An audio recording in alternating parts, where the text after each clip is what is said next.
దేవుని నామమునకు మహిమ కలుగునుగాక. అనుదిన పరిశుద్ధ గ్రంథ పఠనం. ఆగస్టు 23. ప్రార్థన. దయగల తండ్రి, కృపగల దేవ, పరిశుద్ధుడానికి వందనాలు, స్తోత్రాలు. గడిచిన దినములోని కృపలో జ్ఞాపకం చేసుకుని మరొక నూతన దినం ఆయుష్ను, ఆరోగ్యం నుంచి మాకు దయచేశారు. మీకు వందనాలు ప్రభా. ఈ దినం వాక్యం ద్వారా మాతో మాట్లాడండి, మమ్మల్ని బలపరచండి. వినిన వాక్యం మా హృదయాలు ఫలింపచేయమని యేసుక్రీస్తు అతి పరిశుద్ధ నామంలో అడిగి వేడుకొనిచున్నాం మా పరమ తండ్రి. ఆమేన్. ఇర్మియా గ్రంథము 32-33 అధ్యాయములు. 32వ అధ్యాయము. యూదా రాజైన సిద్కియా ఏలుబడి 10వ సంవత్సరమున, అనగా నెబుకద్రెజరు ఏలుబడి 18వ సంవత్సరమున యెహోవా యొద్ద నుండి ఇర్మియాకు ప్రత్యక్షమైన వాక్కు. ఆ కాలమున బబులోను రాజు దండు యెరూషలేమునకు ముట్టడి వేయుచుండగా సిద్కియా ఇర్మియాతో చెప్పినదేమనగా, యెహోవా ఇలాగు సెలవిచ్చుచున్నాడు, ఆలోచించుడి. ఈ పట్టణమును బబులోను రాజు చేతికి నేను అప్పగించుచున్నాను, అతడు దాన్ని పట్టుకొనును. యూదా రాజైన సిద్కియా కల్దీల చేతిలో నుండి తప్పించుకొనక బబులోను రాజు చేతికి నిశ్చయంగా అప్పగింపబడును. సిద్కియా అతనితో ముఖాముఖిగా మాట్లాడును, కన్నులారా అతని చూచును. అతడు సిద్కియాను బబులోనుకు కొనిపోవును, నేను అతని దర్శించే వరకు అతడు అక్కడనే ఉండును. ఇదే యెహోవా వాక్కు. మీరు కల్దీయులతో యుద్ధము చేసినను మీరు జయమునందరు అను మాటలు నీవేళ ప్రకటించుచున్నావని ఇర్మియాతో చెప్పి అతనిని చెరలో వేయించి ఉండెను. కాబా ప్రవక్త అయిన ఇర్మియా యూదారాజు మందిరంలో ఉన్న చెరసాల ప్రాకారంలో ఉంచబడి ఉండెను. అంతటి ఇర్మియా ఇట్లనెను, యెహోవా వాక్కు నాకు ప్రత్యక్షమే ఇలాగు సెలవిచ్చెను. నీ తండ్రి తోడబుట్టిన షల్లూము కుమారుడగు హనామేలు నీ వద్దకు వచ్చి అనాతోతులోనున్న నా భూమిని కొనుటకు విమోచకుని ధర్మము నీదే, దాన్ని కొనుక్కొనుమని చెప్పును. కావున నా తండ్రి తోడబుట్టిన వాని కుమారుడైన హనామేలు యెహోవా మాట చెప్పిన చెరసాల ప్రాకారంలో ఉన్న నా యొద్దకు వచ్చి, బెన్యామీను దేశమందల అనాతోతులో ఉన్న నా భూమిని దయచేసి కొనుము, దానికి వారసుడవు నీవే, దాని విమోచనము నీ వలనే జరగవలను, దాన్ని కొనుక్కొనమని నాతో అనగా, అది యెహోవా వాక్కు అని నేను తెలుసుకొని నా తండ్రి తోడబుట్టిన వాని కుమారుడైన హనామేలు పొలమును కొని 17 తులములు వెండి తూచి అతనికి ఇచ్చితిని. నేను క్రయపత్రము వ్రాసి ముద్ర వేసి సాక్షులను పిలిపించి త్రాసుతో వెండి తూచి క్రయపత్రమును, అనగా ముద్రగల విడుదల కైకోలును ఒడంబడికను, ముద్రలేని విడుదల కైకోలును ఒడంబడికను తీసుకుంటుని. అప్పుడు నా తండ్రి తోడబుట్టిన వాని కుమారుడైన హనామేలు ఎదుటను, ఆ క్రయపత్రంలో చేవ్రాలు చేసిన సాక్షుల ఎదుటను, చెరసాల ప్రాకారంలో కూర్చున్న యూదులందరి ఎదుటను నేను మహాశయ కుమారుడగు నెరియా కుమారుడైన బారూకునకు ఆ క్రయపత్రమును అప్పగించి వారి కన్నుల ఎదుట బారూకునకు ఇలాగ ఆజ్ఞాపించితిని. ఇశ్రాయేలు దేవుడును సైన్యములకు అధిపతియునగు యెహోవా సెలవిచ్చినదేమనగా, ఈ పత్రములను, అనగా ముద్రగల ఈ క్రయపత్రమును, ముద్రలేని క్రయపత్రమును నీవు తీసుకొని అవి బహుదినములుండునట్లు మంటి కుండలో వాటిని దాచిపెట్టుము. ఇశ్రాయేలు దేవుడును సైన్యములకు అధిపతియునగు యెహోవా ఇలాగ సెలవిచ్చుచున్నాడు, ఇండ్లను, పొలములను, ద్రాక్ష తోటలను ఇంకా ఈ దేశంలో కొనబడును. నేరియా కుమారుడైన బారూకు చేతికి ఆ క్రయపత్రము నేను అప్పగించిన తర్వాత యెహోవాకి ఇలాగున ప్రార్థన చేసి తిని, యెహోవా ప్రభువా, సైన్యములకు అధిపతియగు యెహోవాను పేరు వహించువాడా, శూరుడా, మహాదేవా, నీ అధిక బలము చేతను చాచిన బాహువు చేతను భూమి ఆకాశములను సృజించితివి. నీకు అసాధ్యమైనది ఏదీయూ లేదు. నీవు వేవేల మందికి కృప చూపుచు తండ్రుల దోషమును వారి తర్వాత వారి పిల్లల ఒడిలో వేయువాడువు. ఆలోచన విషయంలో నీవే గొప్పవాడువు. క్రియలు జరిగించే విషయంలో శక్తి సంపన్నుడువు. వారి ప్రవర్తనలను బట్టి వారి క్రియాఫలమును బట్టి అందరికీ ప్రతిఫలమిచ్చుటకే నరపుత్రుల మార్గములన్నిటినీ నీవు కన్నులారా చూచుచున్నావు. నీవు ఐగుప్తు దేశంలో చేసినట్టు నేటి వరకు ఇశ్రాయేలు వారి మధ్యను ఇతర మనుషుల మధ్యను సూచక్రియలను మహత్కార్యములను చేయుచు నేటి వలె నీకు కీర్తి తెచ్చుకొనుచున్నావు. సూచక్రియలను మహత్కార్యములను జరిగించుచు మహాబలము కలిగి చాపిన చేతులు గలవాడవై మహాభయము పుట్టించి ఐగుప్తు దేశములో నుండి నీ ప్రజలను రప్పించి మీకు ఇచ్చేదనని వారి పితరులకు ప్రమాణము చేసి పాలు తేనెలు ప్రవహించి ఈ దేశమును వారికి ఇచ్చితివి. వారు ప్రవేశించి దాన్ని స్వతంత్రించుకొనిరి గాని నీ మాట వినకపోయిరి, నీ ధర్మశాస్త్రమును అనుసరింపకపోయిరి. వారు చేయవలెనని నీవు ఆజ్ఞాపించిన వాటిలో దేనిని చేయకపోయిరి గనుక ఈ కీడంతయు వారి మీదకి రప్పించి ఉన్నావు. ముట్టడి దిబ్బలను చూడుము, పట్టణమును పట్టుకొనుటకు అవి దానికి సమీపించుచున్నవి. ఖడ్గము, క్షామము, తెగులు వచ్చుట వలన దాని మీద యుద్ధము చేయుచుండు కల్దీల చేతికి ఈ పట్టణం అప్పగింపబడును. నీవు సెలవిచ్చినది సంభవించెను, నీవే దాన్ని చూచుచున్నావు కదా. యెహోవా ప్రభువా, ధనమిచ్చి పొలమును కొనుక్కుని సాక్షులను పిలుచుకొనమని నీవే నాతో సెలవిచ్చితివి. అయితే ఈ పట్టణము కల్దీల చేతికి అప్పగింపబడుచున్నది. అంతటి యెహోవా వాక్కు ఇర్మియాకు ప్రత్యక్షమే ఇలాగ సెలవిచ్చెను, నేను యెహోవాను, సర్వశరీరులకు దేవుడును. నాకు అసాధ్యమైనది ఏదైనా ఉండునా? కావున యెహోవా ఈ మాట సెలవిచ్చుచున్నాడు, ఇదిగో నేను ఈ పట్టణమును కల్దీల చేతికిని బబులోను రాజైన నెబుకద్రెజరు చేతికిని అప్పగింపబోచున్నాను. అతడు దాన్ని పట్టుకొనగా ఈ పట్టణం మీద యుద్ధము చేయు కల్దీలు వచ్చి ఈ పట్టణమునకు అగ్ని ముట్టించి ఏ మిద్దెల మీద జనులు బయలునకు ధూపార్పణ చేసి అన్యదేవతలకు పానార్పణములు అర్పించి నాకు కోపము పుట్టించిరో ఆ మిద్దెలన్నిటినీ కాల్చివేసెదరు. ఏలయనగా ఇశ్రాయేలు వారును యూదావారును తమ బాల్యము మొదలుకొని నా ఎదుట చెడుతనమే చేయుచూ వచ్చుచున్నారు. తమ చేతుల క్రియల వలన వారు నాకు కోపమే పుట్టించువారు. ఇదే యెహోవా వాక్కు. నా కోపము రేపుటకు ఇశ్రాయేలు వారును యూదావారును వారి రాజులను వారి ప్రధానులను వారి యాజకులను వారి ప్రవక్తలను యూదా జనులను యెరూషలేము నివాసులను చూపిన దుష్ప్రవర్తన అంతటిని బట్టి నా ఎదుటి నుండి వారి దుష్ప్రవర్తనను నేను నివారణ చేయ ఉద్దేశించినట్లు వారు ఈ పట్టణమును కట్టిన దినము మొదలుకొని ఇది వరకును అది నాకు కోపం పుట్టించుటకు కారణమాయెను. నేను పెందల కడ లేచి వారికి బోధించినను వారు నా బోధ అంగీకరింపకపోయిరి. వారు నా తట్టు ముఖము త్రిప్పుకొనక వీపునే త్రిప్పుకొనిరి. మరియు నా పేరు పెట్టబడిన మందిరమును అపవిత్రపరచుటకు దానిలో హేయమైన వాటిని పెట్టిరి. వారు తమ కుమారులను కుమార్తెలను ప్రతిష్ఠింపవలనని బెన్ హిన్నోము లోయలో ఉన్న బయలునకు బలిపీఠములను కట్టించిరి. అలాగు చేయుటకు నేను వారికి ఆజ్ఞాపింపలేదు. యూదా వారు పాపములో పడి ఎవరైనా ఇట్టి హేయక్రియలు చేయుదురన్న మాట నాకెన్నడూనూ తోచలేదు. కావున ఇశ్రాయేలు దేవుడగు యెహోవా ఈ పట్టణమును గూర్చి ఈ మాట సెలవిచ్చుచున్నాడు, అది ఖడ్గము చేతను క్షామము చేతను చెగులు చేతను పీడింపబడినదై బబులోను రాజు చేతికి అప్పగింపబడునని మీరు ఈ పట్టణమును గూర్చి చెప్పుచున్నారు కదా. ఇదిగో నాకు కలిగిన కోపోద్రేకము చేతను మహారౌద్రము చేతను నేను వారిని వెళ్ళగొట్టిన దేశంలన్నిటిలో నుండి వారిని సమకూర్చి స్థలమునకు తిరిగి రప్పించి వారిని నిర్భయముగా నివసింపచేసేదను. వారు నాకు ప్రజలై ఉందురు, నేను వారికి దేవుడినై ఉందును. మరియు వారికిని వారి కుమారులకును మేలు కలుగుటకే వారు నిత్యము నాకు భయపడినట్లు నేను వారికి ఏకహృదయమును ఏకమార్గమును దయచేయుదును. నేను వారికి మేలు చేయటం మానకుండునట్లు నిత్యమైన నిబంధనను వారితో చేయుచున్నాను. వారు నన్ను విడవకుండునట్లు వారి హృదయములలో నా ఎడల భయభక్తులు పుట్టించెదను. వారికి మేలు చేయుటకు వారి యందు ఆనందించుచున్నాను. నా పూర్ణ హృదయముతోనూ నా పూర్ణాత్మతోనూ ఈ దేశంలో నిశ్చయముగా వారిని నాటెదను. యెహోవా ఇలాగు సెలవిచ్చుచున్నాడు, నేను ఈ ప్రజల మీదకి ఇంత గొప్ప కీడు రప్పించిన రీతిని నేను వారిని గూర్చిన చెప్పిన మేలంతటినీ వారి మీదకి రప్పింపబోచున్నాను. ఇది పాడైపోయిను, దానిలో నరులు లేరు, పశువులు లేవు. ఇది కల్దీల చేతికి ఇయ్యబడి ఉన్నదను మీరు చెప్పుచున్న ఈ దేశమున పొలములు విక్రయింపబడును. నేను వారిలో చెరపోయిన వారిని రప్పింపబోచున్నాను గనుక బెన్యామీను దేశములోను యెరూషలేము ప్రాంతములలోను యూదా పట్టణములలోను మన్యములోను పట్టణములలోను దక్షిణ దేశపు పట్టణములలోను మనుషులు క్రయమిచ్చి పొలములు కొందురు, క్రయపత్రములు వ్రాయించుకొందురు, ముద్ర వేయుదురు, సాక్షులను పెట్టుదురు. ఇదే యెహోవా వాక్కు. 33వ అధ్యాయము.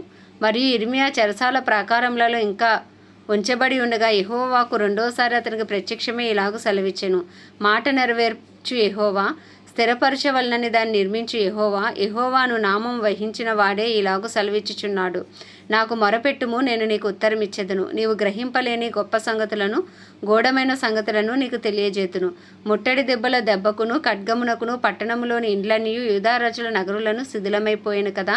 వాటిని గూర్చి ఇశ్రాయేలు దేవుడగు యెహోవా సెలవిచ్చినదేమనగా, కల్దీయులతో యుద్ధము చేసి వారి చెడుతనమును బట్టి ఈ పట్టణమునకు విముఖుడునైన నా మహాకోపము చేత హతులై తమ కళేబరములతో కల్దీలకు సంతృప్తి కలిగించుటకే వారు వచ్చుచుండగా నేను దానికి ఆరోగ్యమును స్వస్థతను మరలా రప్పించుచున్నాను. వారిని స్వస్థపరచుచున్నాను. వారికి సత్య సమాధానములను సమృద్ధిగా బయలుపరిచెదను. చెరలో ఉండిన యూదావారిని ఇశ్రాయేలు వారిని నేను రప్పించుచున్నాను. మొదట ఉండినట్లు వారిని స్థాపించుచున్నాను. వారు నాకు విరోధముగా చేసిన పాప దోషము నిలవకుండా వారిని పవిత్రపరుతును. వారు నాకు విరోధముగా చేసిన దోషములన్నిటినీ తిరుగుబాటులన్నిటినీ క్షమించెదను. భూజనులందరి ఎదుట వారు నాకు ఇష్టమైన పేరుగాను స్తోత్ర కారణముగాను ఘనతాస్పదముగాను ఉందురు. నేను వారికి చేయు సకల ఉపకారములను గూర్చిన వర్తమానమును జనులు విని నేను వారికి కలుగజేయు సమస్త క్షేమమును బట్టి సమస్తమైన మేలును బట్టి భయపడుచు దిగులు నొందుదురు. యెహోవా ఇలాగు సెలవిచ్చుచున్నాడు, ఇది పాడైపోయెను, దీనిలో నరులు లేరు, నివాసులు లేరు, జంతువులు లేవు అని మీరు చెప్పు ఈ స్థలములోనే మనుష్యులైనను నివాసులైనను జంతువులైనను లేక పాడైపోయిన యూదా పట్టణములలోనే యెరూషలేము వీధులలోనే సంతోష సర్వమును ఆనంద శబ్దమును పెండ్లి కుమార్ని స్వరమును పెండ్లి కుమార్తె స్వరమును యెహోవా మంచివాడు, ఆయన కృప నిరంతరముండును, సైన్యములకు అధిపతి యొక్క యెహోవాను స్తుతించుడి అని పలుకువారి స్వరమును మరలా వినబడును.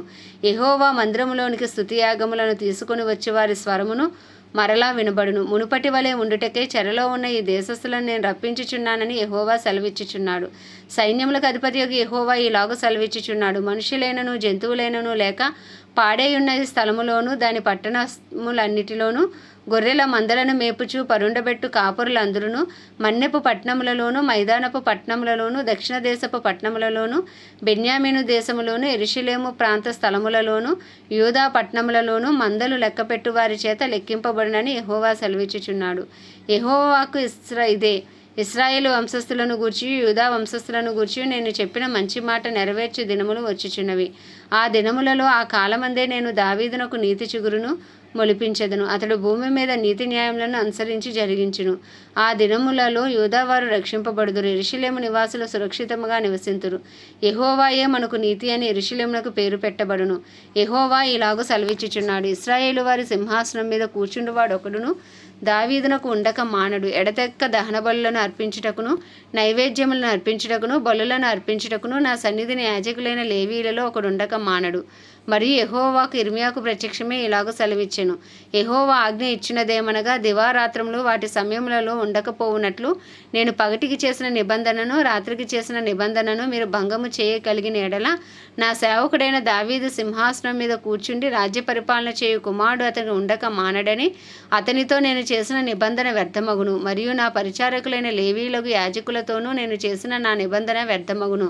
ఆకాశ నక్షత్రములు లెక్కింప సఖ్యము కానట్లుగాను సముద్ర ఇసుక రేణువులు ఎంచుట అసాధ్యమైనట్టుగాను నా సేవకుడైన దావీదు సంతానమును నాకు పరిచర్య చేయు లేవీలను లెక్కింపలేనంతగా నేను విస్తరింపజేయుదును.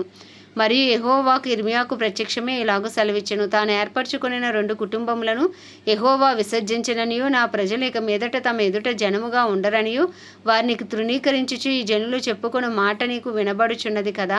యెహోవా ఈ మాట సెలవిచ్చుచున్నాడు. పగటిని గూర్చియు రాత్రిని గూర్చియు నేను చేసిన నిబంధన నిలకడగా ఉండని ఎడల భూమి ఆకాశములను గూర్చిన విధులను నియమించువాడను నేను. కాని ఎడల అబ్రహాము ఇస్సాకు యాకోబుల సంతానమును ఏలుటకు అతని సంతాన సంబంధి అయిన ఏలికను ఏర్పరచుకొనక నేను యాకోబు సంతానపు వాడగు నా సేవకుడైన దావీదు సంతానమును విసర్జింతును. నిశ్చయముగా నేను వారి ఎడల జాలిపడి చెరలో నుండి వారిని రప్పించెదను. ఆమేన్. దేవుడి పరిశుద్ధ వాక్యము మన వినికిడిలో దీవించునుగాక. ప్రార్థన. దయగల తండ్రి, కృపగల దేవ, పరిశుద్ధుడానికి వందనాలు, స్తోత్రాలు. జీవాధిపతి, న్యాయాధిపతి, మృత్యుంజయుడ, మహాగణుడ, మహిమా గణతకు అర్హుడవు నాయన, యోగ్యుడవు నాయన, పూజ్యుడవు నాయన, కృపను చూపుడికి ఐశ్వర్యవంతుడవు, కృపా సత్య సంపూర్ణుడవు, కృప వెంబడి కృపతో మమ్మల్ని కాపాడుచున్న దేవుడవు తండ్రి. నీకు వందనాలు వందనాలు వందనాలు వందనాలు. అద్భుతాలు, ఆశ్చర్యకార్యాలు, సూచక్రియలు చేసే దేవుడవు, మహత్కార్యాలు చేసే దేవుడవు నాయన. ఆకాశములను సృజించిన వాడవు నీవే తండ్రి. నీకు వందనాలు, స్తోత్రాలు, స్తుతులు చెల్లించుకున్నాం మా కొరకు నాయన. అయ్యా, అమూల్యమైన, నిష్కలంకమైన, నిర్దోషమైన నీ రక్తాన్ని చిందించి పాపమును అయ్యా మా పాపమును మీ మీద వేసుకుని నాయన మీ నీతిని మాకు ఇచ్చారు. మా కొరకు ప్రాణం పెట్టారు ప్రభా. మా పాతాళ వేదనలు మీరు అనుభవించారు. మా పాప పరిహారార్థ బలిగా, ప్రాయశ్చిత్తార్థ బలిగా, మా పస్కా బలిగా మా కొరకు నాయన మా పక్షమున బలి అయిన యేసయ్య అయ్యా మిమ్మల్ని స్తుతిస్తున్నాం ప్రభ. ఏమి ఇచ్చినా నీ రుణం తీర్చలేము నాయన. అయ్యా ఉదయ కాలమున నీ రక్తాన్ని ఆశ్రయిస్తున్నాము. అయ్యా పరిశుద్ధమైన నీ రక్తాన్ని ఆశ్రయిస్తుండగా మా పాప దోష శాపములను దయతో క్షమించండి. మమ్మల్ని మీ రక్తంతో కడిగి శుద్ధీకరించండి అయ్యా, పవిత్రపరచండి అయ్యా, పరిశుద్ధపరచండి. నీ సన్నిధి కాంతి మా మీద ప్రకాశింపచేయండి. మీ ముఖ కాంతిని మా మీద ప్రకాశింపచేయమని వేడుకొనిచున్నాము. పరిశుద్ధాత్ముడా మీరు మాలోనికి రండి, మమ్మల్ని బలపరచండి. దినమంతా అయ్యా నీకు ఇష్టలుగా జీవించు భాగ్యం మాకు దయచేయండి. అయ్యా తెలివి, జ్ఞాన, వివేకములను మాకు అనుగ్రహించండి. ఆలోచన మాకు అనుగ్రహించండి. భయభక్తులు మాలో పుట్టించండి ప్రభా. నీకే స్తుతులు, స్తోత్రాలు. వినిన వాక్యం మా హృదయాలు ఫలింపచేయండి. వాక్యానుసారమైన జీవితాలు మాకు దయచేయండి. ఎందుకంటే మీ వాక్యం మా పాదములకు దీపం, మా త్రోవకు వెలుగు ప్రభా. అయ్యా నీ వాక్యమే మమ్మల్ని బ్రతికిస్తుంది. మా బాధల్లో అదే మాకు నెమ్మదిస్తుంది ప్రభా. అయ్యా మా జీవితాల్లో మీరు చేస్తున్న ప్రతి మేలును బట్టి, ఉపకారమును బట్టి మిమ్మల్ని స్తుతిస్తున్నాం ప్రభా. మీకు కృతజ్ఞతాస్తుతులు చెల్లించుచున్నాం. మేమేమై ఉన్నామో కేవలం నీ దయ, నీ కృప, నీ కనికరము, నీ ప్రేమ తండ్రి. నీకు వందనాలు. నీ కృపాసనం వద్దకు వచ్చున్నాం. నీ కృప కొరకు వేడుకొనిచున్నాం ప్రభా. మా వ్యక్తిగత జీవితాలపై నీ కృప కలుగును గాక. అయ్యా మా కుటుంబాలపై మీ కృప కలుగును గాక. మా ఇంటి యజమానులపై నీ కృప కలుగును గాక. అయ్యా మా బిడ్డలపై నీ కృప కలుగును గాక. మా బంధువులు, స్నేహితులు, ఇరుగు పొరుగు అందరికీ రక్షణార్థమైన నీ కృప విస్తరించును గాక. ఓ రక్షణార్థమైన నాయన నీ ముఖకాంతి వారందరిపైన ప్రకాశించబడును గాక. వారు పాపమును గూర్చి, నీతిని గూర్చి, తీర్పును గూర్చి యేసుక్రీస్తు నామంలో ఒప్పింపబడుదురు గాక. బలమైన ఆత్మ అభిషేకముతో అయ్యా ఆత్మ కార్యాలు మీరు జరిగించండి ప్రభా. నీకు వందనాలయ్యా, స్తోత్రాలు తండ్రి, స్తుతులు చెల్లించుకుంటున్నాం ప్రభా. వారందరినీ మీరు రక్షించండి. క్రైస్తవులందరినీ మీ హస్తాలకు అప్పచెప్పుకుంటున్నాం ప్రభా. నాయన రూపాంతరపరచని రూపులకు మార్చుకొని నీ సాక్షులుగా నిలవబెట్టుకోండి. దైవజనురాలు, సేవకులు, సేవకురాండ్రు ఎవరు ఏ రీతిలో నీ పరిచయంలో కొనసాగుతున్నప్పటికీ నిశ్చయముగా ఓ రియా సంద్రి ఖాందానార్ అలా రియో షరాదార్ అలా రిబానమ్మా సంద్రు హాతార్ అలా అయ్యా వారి ప్రార్థనలకు యేసు నామములో జవాబు వచ్చును గాక. నాయన నీకే స్తుతులు స్తోత్రాలు చెల్లించుకుంటున్న వారి అవసరతలన్నీ నీ మహిమేశ్వరంలో తీర్చబడును గాక తండ్రి. ప్రపంచ దేశములన్నిటి కొరకు వాటిని పరిపాలిస్తున్న రాజులు, నాయకులు, అధికారుల కొరకు వారి కింద పనిచేస్తున్న వారు అందరి కొరకు ప్రార్థిస్తున్నాం. నీ చిత్తానుసారమైన పరిపాలన వారి ద్వారా జరిగించండి ప్రభా. అయ్యా తండ్రి నాయన నీ చిత్తము ప్రపంచ దేశాల్లో నెరవేర్చండి నాయన. అయ్యా తండ్రి ఇంకను సువార్త అందని గ్రామాలు, ప్రాంతాలు, పట్టణాలు నజరేయుడైన యేసుక్రీస్తు నామములో పట్టబడును గాక. సువార్త ద్వారాలు యేసు నామములో తెరవబడును గాక. సువార్త విస్తరించును గాక తండ్రి. ఓ రాజుల రాజా రిబా నమా నదూర్ అలా రిఖా తరా బరా షరా దరా రిధు నమా సంద్రి హాందార్ అలా అయ్యా నీకే వందనాలు స్తోత్రాలు. ప్రపంచ దేశంలో అన్నిటి కొరకు నాయన ఇజ్రాయెల్ దేశం కొరకు ప్రత్యేకించి ప్రార్థిస్తున్నాం. అయ్యా తండ్రి ఇజ్రాయెల్ ప్రజలను రక్షించండి. ఇజ్రాయెల్లో నీ చిత్తము జరిగించండి. ఇజ్రాయెల్ సరిహద్దులో సమాధానం ఉంచండి ప్రభా. ప్రత్యేకించి 150 కోట్ల భారతదేశ ప్రజలను మీ హస్తాలకు అప్పచెప్పుకున్నాం. కుడి ఎడమలు తెలియని ప్రజలను మీరు జ్ఞాపకం చేసుకోండి అయ్యా. వారి అపరాధములు క్షమించి, వారి పాపములు క్షమించు ప్రభా. మా పాపములు ఎంచి వారిని క్షమించండి ప్రభా. వారికి గొప్ప రక్షణ దయచండి అయ్యా తండ్రి నాయన నీకే వందనాలు స్తోత్రాలు. అయ్యా రాతి గుండెలు మాంసపు గుండెలుగా మార్చండి ప్రభా. సువార్త ద్వారా ఇంకను భారతదేశంలో తెరవండి నాయన. సువార్తకు విరోధంగా రూపించబడుతున్న ప్రతి ఆయుధము నజరేయుడైన యేసుక్రీస్తునామములో లయపరచబడునుగా కానీ ప్రార్థిస్తున్నాం అయ్యా. నీ పేరు పెట్టబడిన నీ జనులు తమను తాము తగ్గించుకుని పాపం విడిచి అయ్యా తండ్రి చేసిన ప్రతి ప్రార్థన నీ సన్నిధిలో ఉన్నాయి ప్రభా. ప్రతి ప్రార్థనకు జవాబు దయచండి. ఇదిగో మా ప్రార్థనలు కూడా అయ్యా ప్రార్థనలకు నాయన అయ్యాతో కూడా కలపండి ప్రభా. నీకు వందనాలు. కడవరి వర్షమే దిగిరండి. కడవరి ఉజ్జీవాన్ని మా దేశంలో రగిలించండి ప్రభా. నీకు వందనాలు. మా దేశ ప్రధాని కానీ, ప్రెసిడెంట్ కానీ, చీఫ్ మినిస్టర్, గవర్నర్లు, ఎమ్మెల్యేలు, ఎంపీలు, వారి కింద పనిచేసిన అధికారులు అందరి కొరకు ప్రార్థిస్తున్నాం. వారందరినీ ఆధీనంలో ఉంచి నీ చిత్తానుసారమైన అయ్యా తండ్రి పరిపాలన చేయనట్లు వారికి నీ కృపను అనుగ్రహించమని వేడుకొంచున్నాం ప్రభా. మా దేశ ప్రధాని కానీ, ప్రెసిడెంట్ కానీ, చీఫ్ మినిస్టర్లు, గవర్నర్లు, ఎమ్మెల్యేలు, ఎంపీలు, ఎమ్మెల్సీలు వారి కింద పనిచేసిన అధికారులు, డిపార్ట్మెంట్స్ అన్నిటికీ నీ కృప కలుగును గాక. నీ చిత్తానుసారమైన పరిపాలన యేసు నామంలో జరుగును గాకని ప్రార్థిస్తూ మా దేశాన్ని శారీరకంగా, మానసికంగా, ఆధ్యాత్మికంగా, ఆర్థికంగా, రాజకీయ పరంగా, సాంఘిక పరంగా అన్ని రంగాల్లో స్వస్థపరచమని వేడుకుంటూ ప్రభా ఈ కొద్దిపాటి ప్రార్థన మనవి నీ పాద సన్నిధికి చేర్చుకోమని యేసుక్రీస్తు అతి పరిశుద్ధ నామంలో అడిగి వేడుకొనుచున్నాం మా పరమ తండ్రి. ఆమేన్. పరలోకమందున్న మా తండ్రి నీ నామం పరిశుద్ధపరచబడును గాక. నీ రాజ్యము వచ్చును గాక. నీ చిత్తం పరలోకంలో నెరవేర్చబడుచున్నట్లు భూమి అందు నెరవేర్చబడును గాక. మా అనుదిన ఆహారం నేడు మాకు దయచేయము. అపరాధం చేసిన మేము క్షమించిన ప్రకారం మా అపరాధములు క్షమించి మమ్మల్ని శోధనలోకి తేక దుష్టుని బారి నుండి తప్పించము. ఎందుకంటే రాజ్యము, బలము, శక్తి, మహిమయు నీవే ఉన్నది. ఆమేన్. ప్రభేసు రక్తమే జయం, ప్రభేసు వాక్యమే విజయం, ప్రభేసు నామంలో సంపూర్ణ విజయము కలుగును గాక. ఆమేన్. ఆమేన్. ఆమేన్.